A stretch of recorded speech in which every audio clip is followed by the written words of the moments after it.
Shale, guten Tag. Ako po si Tony Velasquez. Ako naman si Nina Corpus at ito ang Balitang Europe.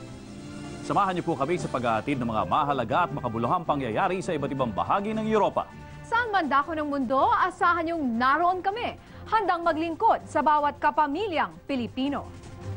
Sa unang Tapos magbanta ang terrorist group na Al-Qaeda na magsasagawa ito ng pag-atake kung hindi aalisin sa Afghanistan ang mga sundalong Aliman. Maging ang mga Pinoy doon ay nababahala na sa banta ng teroristang grupo. May report si Ver Quizon.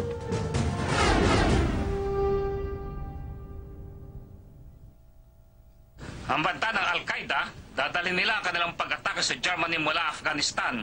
Dalawa kasi ang napatay habang 23 nasugatan sa isang suicide car bomb sa labas ng German Embassy sa Kabul na inako ng grupo.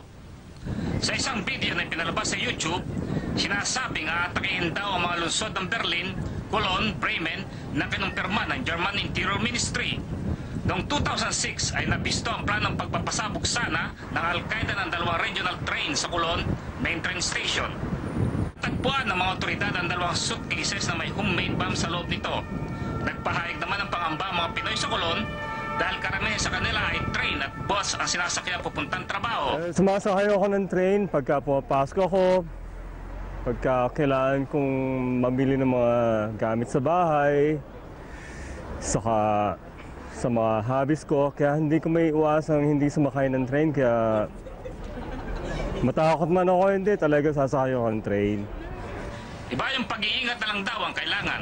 Ang government ng Germany ay napaka-importante sa kanila ang proteksyon ng kanilang mamamayan, kaya sila ay hindi natutulog. Alerto silang lahat.